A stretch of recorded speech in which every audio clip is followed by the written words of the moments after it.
That's honestly. insane. Okay, I want to bring it back to, okay, so wheeler dealers, within the show itself and the creativity of it, like, obviously you have an input, you have like, we would want to do this car, and on the business side of that, is it yours? Is it? Yeah, I mean, who owns it? I'm a producer of Yep. Wheeler Dealers, so I produce it as well as present it.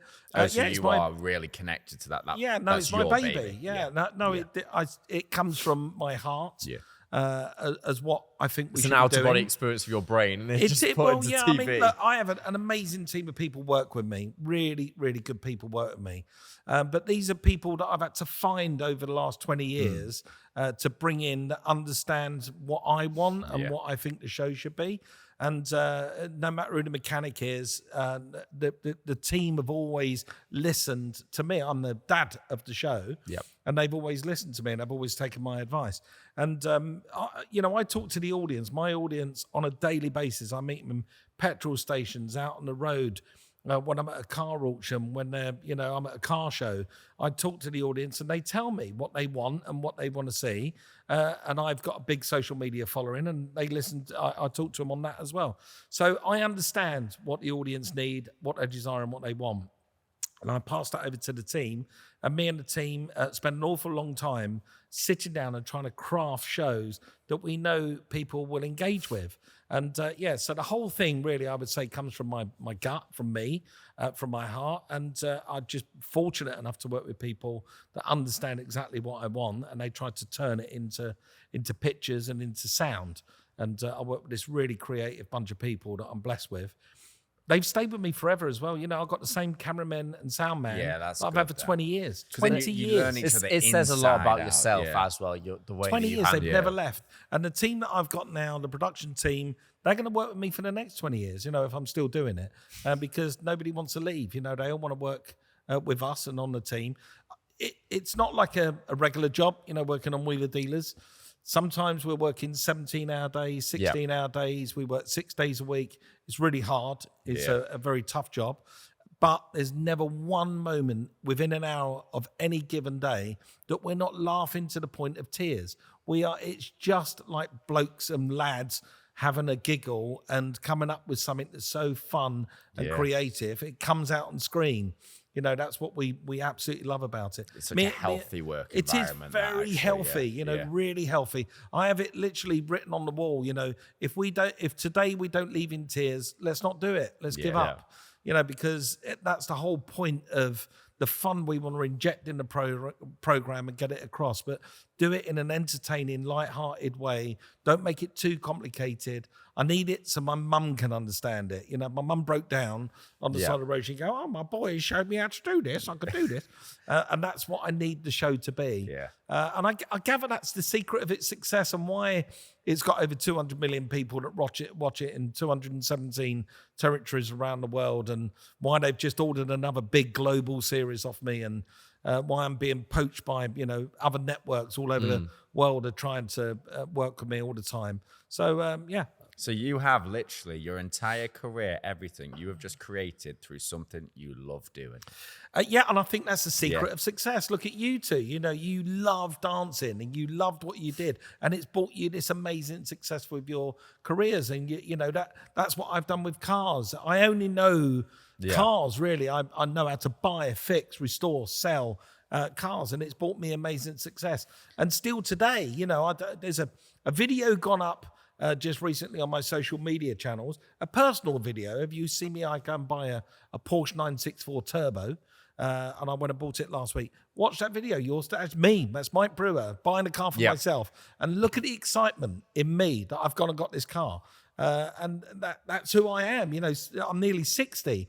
And at nearly 60, I'm as excited as I was when I was 17 and bought that first Mini. But it's like the car shows. When you go to a car show, everyone has that same. It doesn't matter what background they're from. They see a car that maybe they can own, or they would love to own, or they just want to admire. Like that excitement, that it unifies everyone, and that's one thing that the audience that I feel like you've captivated has that same passion and just loves it so much. Yeah, if your passion comes through on screen, people are going to buy into it. You dancing, me with my cars, Clarkson with his farm, James, so good. Richard Hammond and his little workshop. Yeah. If your passion comes through, people will come along with you for the ride. And I think if you're teaching a skill as well, skill sets really does help. And people love to learn. They love to learn, and my skill set is varied and wide. I'm people don't know, but I'm a fully qualified mechanic. I can. People go, "Oh, you lazy sod, you never get your hands dirty."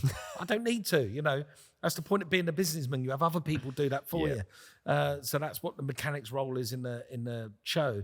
But no, I'm a businessman. I'm a philanthropist. I'm an entrepreneur. There's a lot of different skill sets to me. So you kind of you slightly mention it then, like you know your passion, you know what you're really good at, but the other things, how do you find going about? You've obviously got a great team around you, so you don't have to worry about hiring so many new people.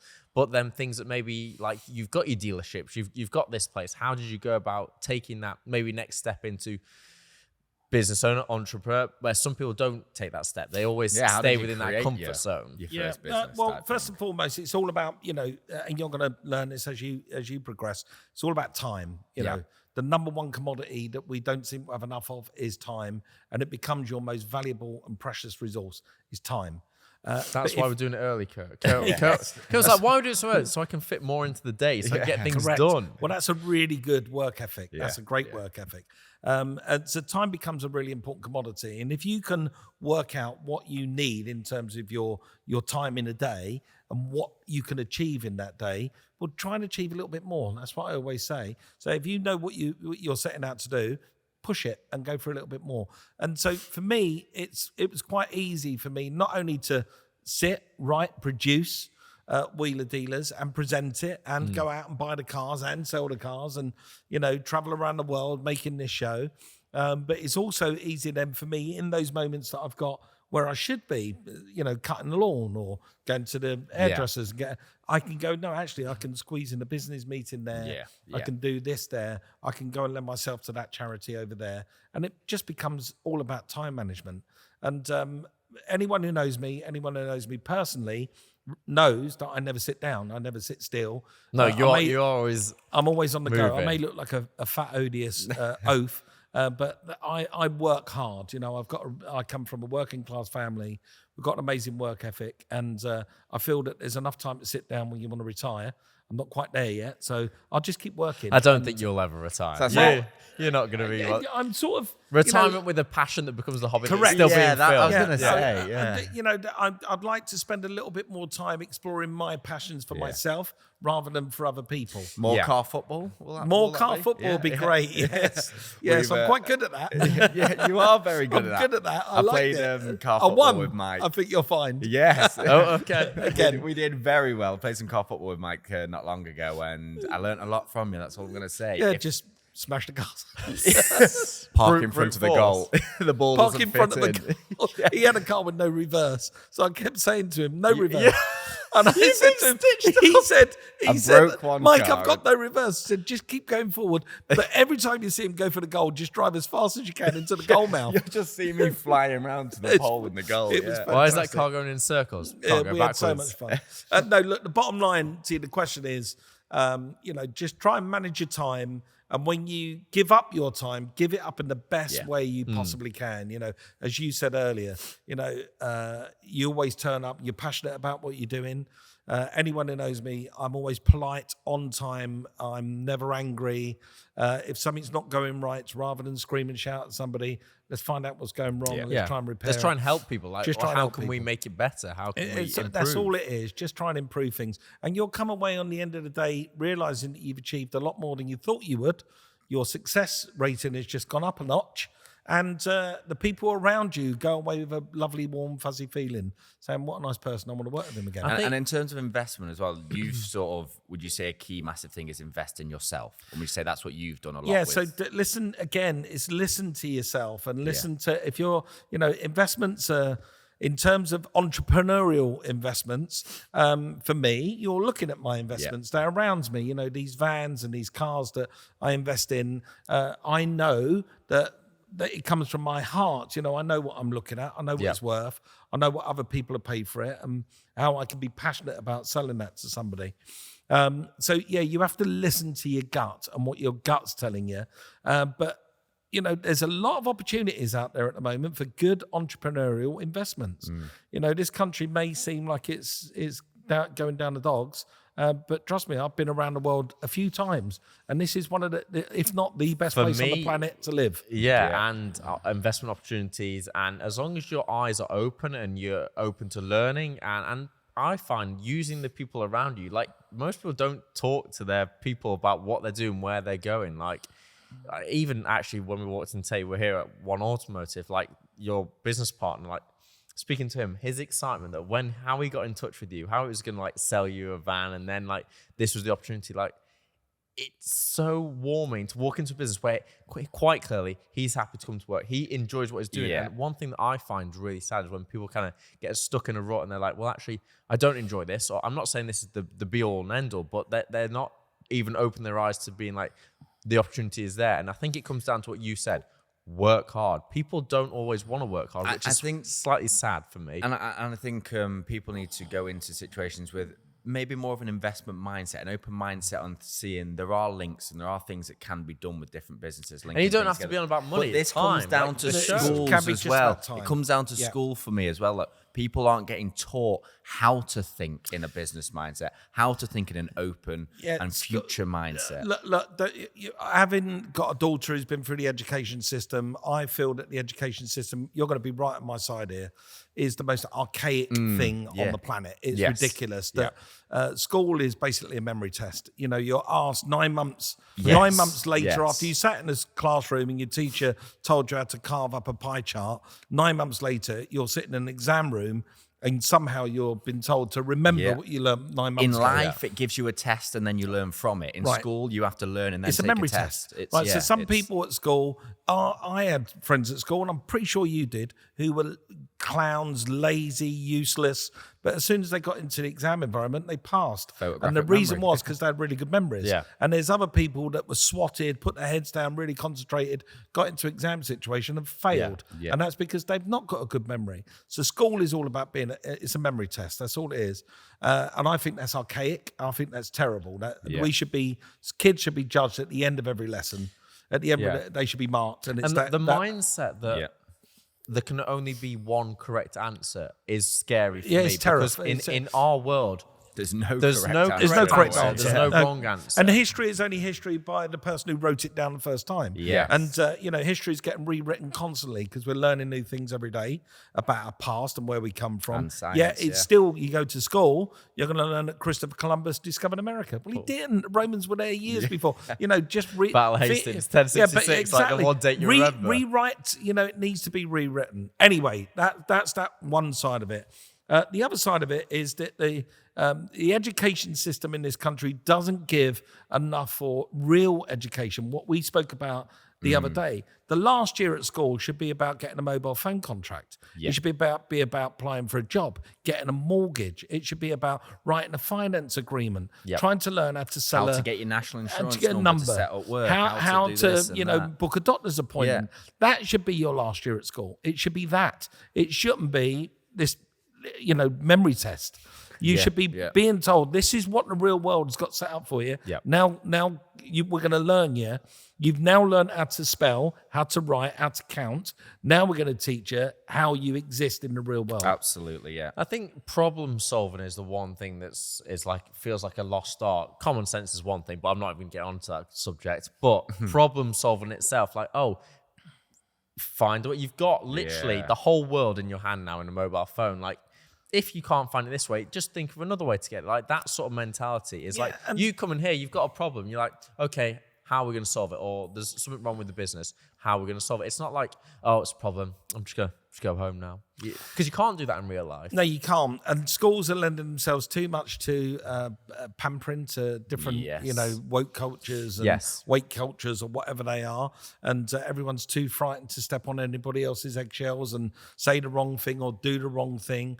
I've been blessed that I get asked to go, and I have been in the past, asked to go to schools and give speeches at schools and encourage, fifth year students or sixth form students. And I've done that, and I've turned up and sat in classrooms, and I've given up my time for free to go and do these things. And you'll end up with a kid who walks in, got headphones on, the teacher, I'll say to the teacher, look, I'm just about, you're going to tell him to take his headphones off. And the teacher will say, no, I'm not allowed to. I'm not allowed to tell him to take his headphones off because it might, insult him in some way. It's so bad. That. It's terrible. It's terrible. What's happened? Yeah.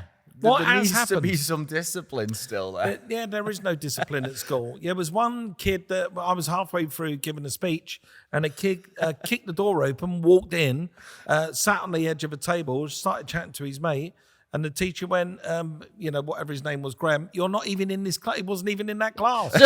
So he said, get out. And he went, no, I'm talking to my buddy. And he wanted to talk to his mate, and he just walked in during my speech and started talking to his friend. I mean, I'd be scared of my mum and dad if I did that. Yeah, there you go. So, school needs to have a complete rethink, I think, and the education system globally, I think, needs a rethink. It's that last year, opening people's minds up and making them realize what they're getting into, what life is about to bring at them. I feel that needs really tweaking.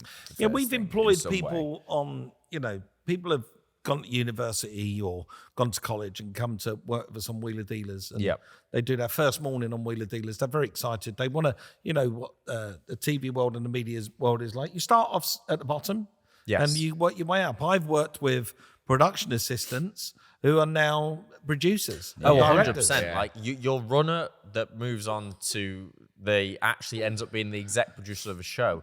It doesn't take long before you realize that. And the one thing that we came in, like even when I did Strictly, like being 20 years old, like I was the age of the runners. Like the amount of respect, I was like, no, honestly, you don't need to get me a cup of tea. Like I'm fine, I'll do my own You got thing. told, no, we have to. No, I was literally told by the runners, they were like, no, we have to, because like if you don't ask for a cup of tea, I'd lose my job sort of thing. I was like, okay, just make sure there's a cup of tea left there at the end of each hour. Well, I had one that come to work with us. The first morning she was there, it was at some point during the course of the morning. I was just finished filming something. I'm now being called into a production huddle, where I'm going to do something else. I haven't had a drink for the last 3 hours. And I just turned to her and I said, is there any chance you could just ask anyone if they want a round of drinks? And she said, as loud as you like, I didn't go to college to learn how to make you a cup of tea. And I said, well, that's exactly what you went to college for. And that's why you got this job. So she lasted one morning. That girl lasted one morning. And I thought, God, what kind of education have we given this girl? What's in her brain? What's making her think like that? Yeah. But even if I had it's the opportunity, people don't realize. Even just being crazy. I started off on a broom. I left school. Well, I left school when I was 15 because I'm born in August 28th. So I'm that weird age, you're on your crossover year. So I'm on my summer holidays when I left school. So I was 15 years of age. And when I left, I went and worked at Senol Printing. It was printing record sleeves. I actually printed Dark Side of the Moon, Pink Floyd. So if you're holding that, I printed it. There's another thing about me people don't know.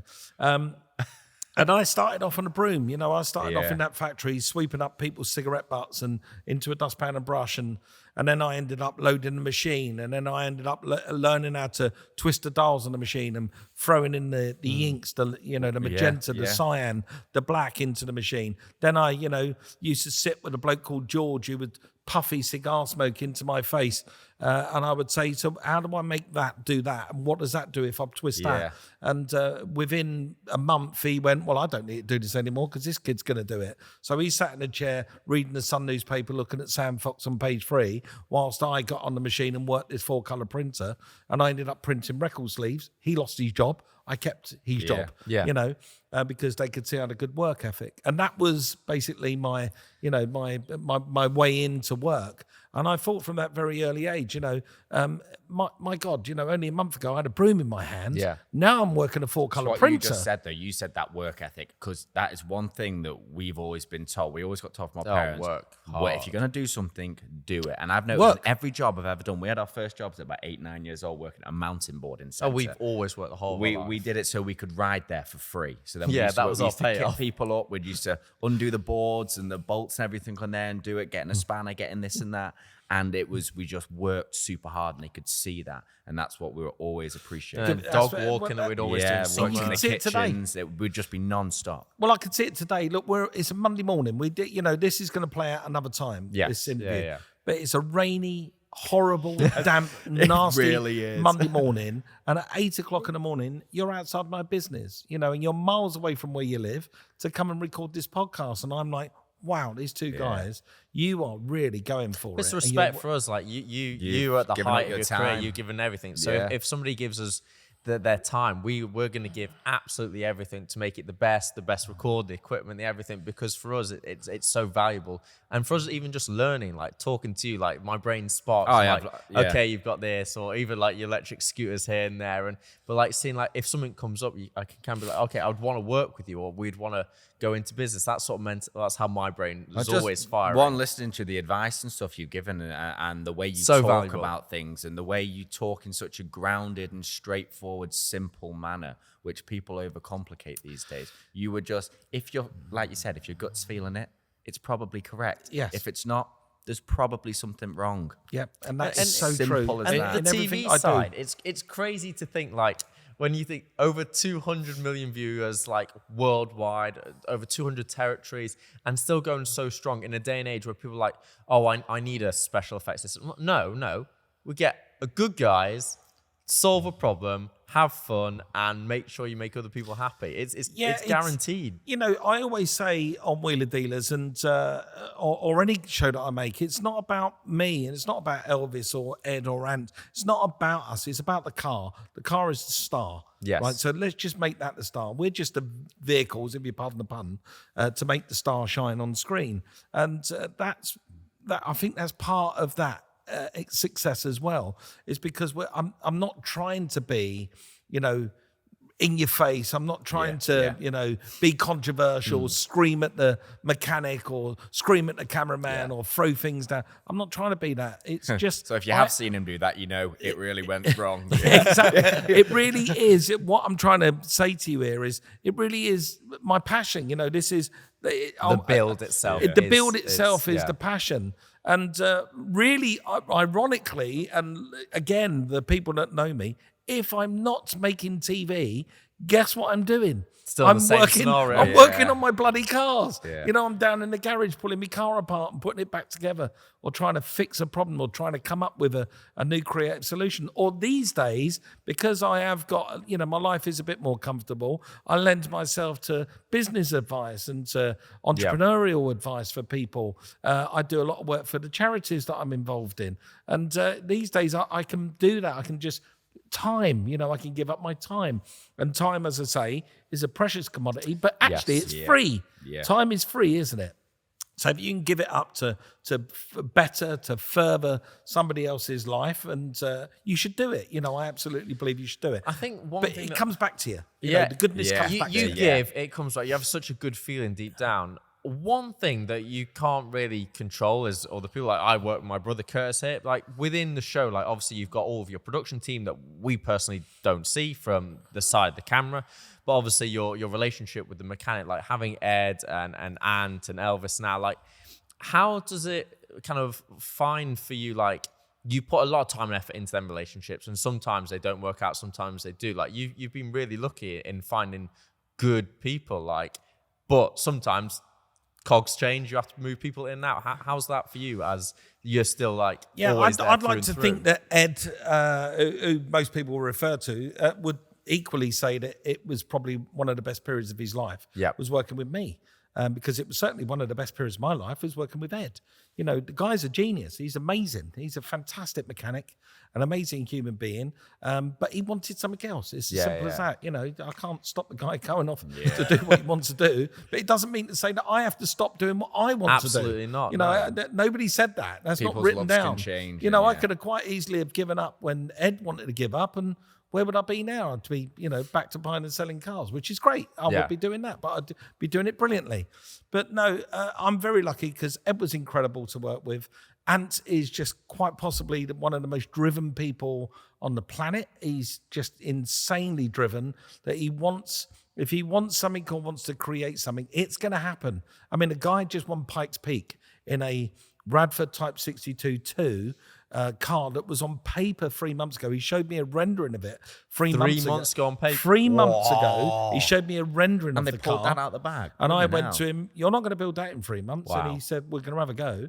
3 months later, we'll have a go, yeah. Not only did they build the car, they bloody won it. They won Pikes Peak in the car. That's impressive. That must be it's almost more a than record impressive. itself. You've got companies like Ready? Yeah. Porsche have been trying to win it for insane, been trying to correct, and he went up in a car that they built in a garage in California. I went and put me, Jensen Button, and Tanner Faust. I went over and put the bonnet on the car, the lights on the car. I jumped in on the build as well when I was over there last month. My brain is comprehending. Like when you break down 3 months, 12 weeks, from paper to winning. From paper to winning. Amazing. It's incredible. And that's a driven character. So to work with Ant was incredible. I mean, that guy is just insane at what he wants to achieve in life. Plus, he's dating Renée Zellweger, so he's not doing too bad, So Ant's doing all right. And then I meet Elvis. And Elvis comes into my life, and this is a guy that's not like Ed. How did that connection happen? Because he's so high up in his profession and how he got Lewis Hamilton up there. Yeah, exactly. Elvis took Lewis Hamilton to his first world championship when Kimi Räikkönen, Mick Hakkinen. The guy is in the automotive Formula One world. He's a legend, right? He's an absolute legend. Elvis, obviously, after 10 years of being with McLaren and traveling around the world, he's a family man. There's only so much that industry can take out of you before you realise it's a lot of time. You're going to find a life somewhere else. So when he left, he got courted by media companies wanting him to present Formula One, and he did Formula E. He does the radio for Formula One. He did all these things. And then during that period of time, he got picked up by Discovery Channel to do a car show, which was a few years ago. It was called Driving Wild, where Elvis went around the world and explored some of the the weird and wacky stuff in the car cultures around the world. And in 2019, I'd written a show many years ago called, it's actually a show I wrote in 2004 called Rex to Riches. I did it for ITV. Yeah. And that was basically me buying a car, fixing it up and trading it for another car, fixing that up, trading it for another car. I was actually talking to my dad about this program. Yeah, literally 2 days ago. Yeah, and I went from a 300 quid piece of crap to a brand new Rover, and I gave it away in a competition. Yeah. So I showed you in 8 moves how you could go from 300 quid to a brand new car in 8 moves by just buying and selling. And that was genuine, real genuine. And that show then got repeated again in 2010, 11, 12. Was it as hard as you thought it was going to be, or as easy? No, very, very difficult. One of the toughest jobs you'll ever do. I wrote it again, and this time it was called Trading Up, and it was a global series where I ran around the world trading my way up. I traded from $2,000 up to a Porsche convertible in the first series, and then from $2,000 in India, traded my way around the world to a Ferrari 348 in Italy. And I showed you a bit of a round of applause. And genuine, all genuine, and I showed you how to do it. And that was high pressure, really difficult series to make. But then in 2019, I had a natural break of making Wheeler Dealers. With Ant, me and Ant were making the show in America. We're doing really well. We just made 27 episodes, and Ant got offered to do something else, 10 episodes of this Master Mechanic, which Ant was doing, of which I helped write Master Mechanic. And when that was happening, I had this little break period. So I thought during the break, I could either hang out in LA, which is where I was living at the time, or I could come back to England and be with my family and do something over here. And I spoke to Discovery Channel in England and said, look, I'm coming back for 10 weeks. Do you want to do something? And they said, yeah, actually, you're trading up. Do you think you could do trading up for other people? So rather than do it for yourself, do it for somebody else. And I said, sure. So we sat and I wrote Dream Car. Now, Dream Car was a series that basically is me buying and selling. But of course, my mechanic, Ant, is in America doing his own show.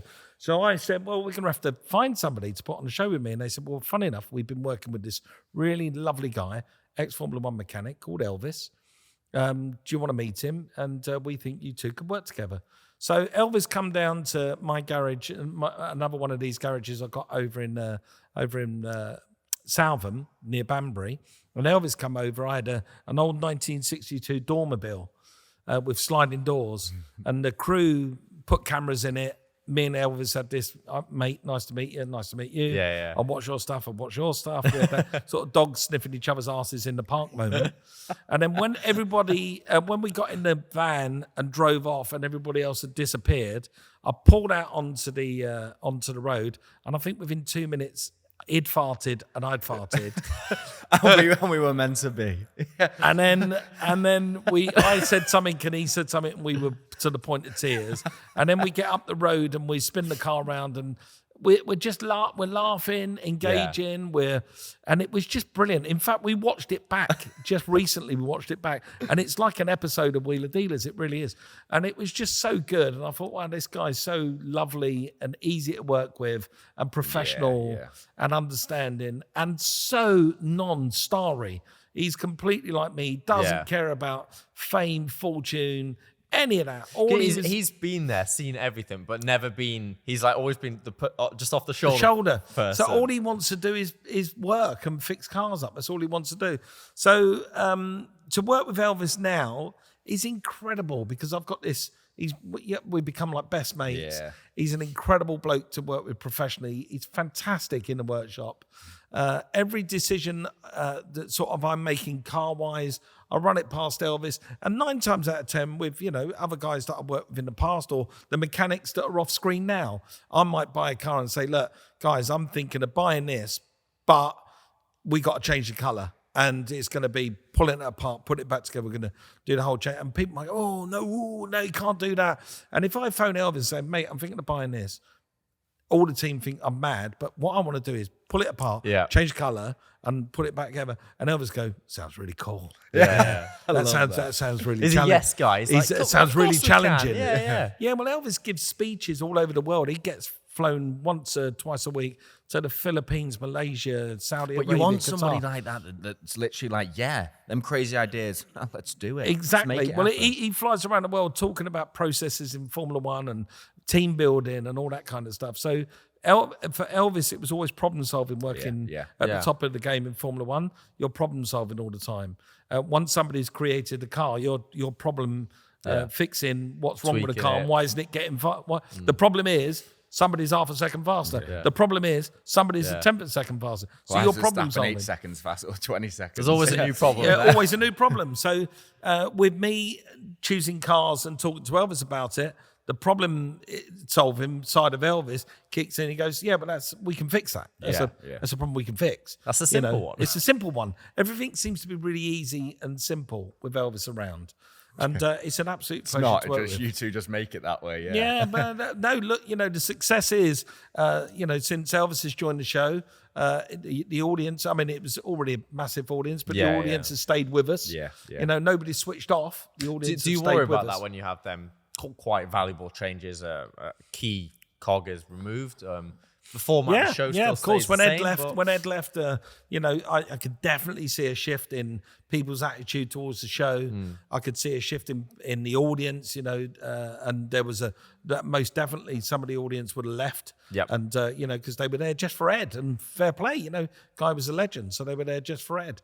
But once we showed it was. I'm going to just say it again. Yeah. It wasn't about us. It's about the build itself. It was about the car. It was never about me and Ed. And I kept telling people, you're missing out. You're missing out on this amazing show because it's not. We just had this epic car. We've just done this rebuild. Yes, and you missed it. And you missed it because you were tuning in for the people that put it together, not for the car itself. And if you rethink it, and I got the audience, I re-educate the audience. It wasn't about us; it was about the car, and that's the same for me and Elvis. Me and Elvis, as I say, he's the most non-starry star you've ever met. Elvis, he's literally the funniest thing about him is that I'm quite recognisable wherever I go. Yeah, and I get inundated with people wanting a picture, a selfie, or whatever. It's lovely. I love it. Absolutely love it.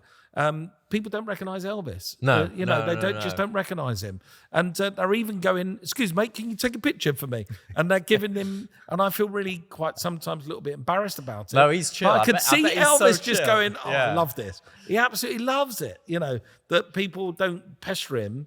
the same. But then way Lewis Hamilton would be like, "Yeah, come on." exactly. But he's a lovely guy to work with, and to answer your question, I've been very fortunate to work with some amazing people. And who's to say I'm not going to work with somebody else again in the future? Yeah, of course. And I might work with somebody else. As I say, it's not about me. It's about the car, and I think it's fair to say I'm not a star. You may consider me a star because I've been around for 26 years, but I'm not really, am I? I'm just a normal bloke. But you've got a skill. It's not like you someone's are famous a for normal being bloke. famous. Yeah. But that's what makes it so good. But you are a star to people. Yes, you are just a normal bloke, so. which is sick. It's awesome. Yeah, well, I don't think so. I just think I'm a normal bloke. I've got a really cool job. That's about it. Yeah, really. He's like, yeah. Got the best job in the world. You've nailed it, though. Everybody that's doing a job, you should think you have the coolest job in the world. And if you think don't do it. Don't do it. If you go to work, and this is good advice to give anyone out there. If you go to work and you hate your job, don't do it. Yeah. I once wrote a series that I gave to, funny enough, an American network, but I once wrote a series that... Crush Mark, I need to sit down with you. I love writing series. I love writing so series. I gave it to an American network, which was really good. And I think it played out one season, and it needs to be reinvented. Now's the time for it, which is basically, say when you go into a hairdresser's and you got the girl in there sweeping up the floor with her hair. Yeah. What does she really want to do? I bet she really wants to work in that office block across the road and be the receptionist. Well, why don't we give her that job for the day or a week? Let her be the receptionist in that office block for a week. And see if that's really what she wants to do. Or go up to a kid in the street and say, what do you really want to do? Well, not a kid in the street. Go up to a kid who's working in Quick Fit Euro, who's fitting exhausts on cars all day. What do you really want to do? Well, I don't want to be fitting exhausts all day. What do you really want to do? Well, what I'd like to be is the pit crew in a Formula One team. Well, let's get him a job as a pit crew for 1 week in a Formula One team. Make it happen. Yeah. And see if this will change their lives. It will change their scope. I think it will change it'd be their understanding. very good experiment. What was the name of it, Mike? Well, the series that came in America, It became in America. It changed ever slightly. Of course. Always but it was called King for a Day. Okay, don't like the name, but we can change that. No, but it was called King for a Day when it went out. It wasn't called King for a Day when Not your one. No, it was Job Swap or Job. Okay, Job Swap. But it came King for a Day, and the reason is it evolved into giving somebody an experience, like a kingly experience, to see if it would change their life. Yeah. Take somebody who's a drug addict and take him for dinner at the Dorchester. Yes. And say, put him in a suit, shave him. Yeah. Put him in dinner at the Dorchester, surrounded by nice people, being treated correctly. Having the respect. And would he come out of there and go, I'm going to go back to being a drug addict? Or is he going to come out there going, I want that. Yeah. I'm going to change my life to become that person. This is what I love about doing these podcasts and talking to people. Like, people would recognize your face and know what you are and have quite a two-dimensional vision of who you are and what you stand for. But being able to talk to you and listen to you, everybody has got so many different angles and so many different facets of their personality. It makes me so happy. And you really do. It's brilliant. I love it. Absolutely love it. I actually could listen to your stories all day. I work in a creative industry, and you do. And I like being creative and coming up with different ways and different, formats to come up with something that is creative. But at this time in my life, I'm also about giving back and being a bit more philanthropic. So I'm about, creating ideas for other people and giving ideas for other people. And I have several times. I've written shows for other people. I've written a couple of shows that are on TV at the moment, that I've written that other people have got and had big success out of. I love that. Just before we go anywhere, thank you very much for listening to Freedom Impact Trust. We love your feedback, so please do leave a review because it helps others find us, doesn't it, Curtis? Yes, it does. Comment, subscribe, like, share it to a friend. Let everybody in the world know that this is the podcast that you're enjoying, and let us know what you loved about it. We enjoy talking to you guys. We enjoy having fun, and we can't wait to see you and hear you on the next episode. Plus, we want to thank our sponsor, FINT, the financial investment app, making investing easy from as little as £50 a month. You guys are awesome. We love you. We're part of you. Don't forget, it's all through 3 portfolios, AJ. Nice and simple. I know. Have a great day. See you later, guys.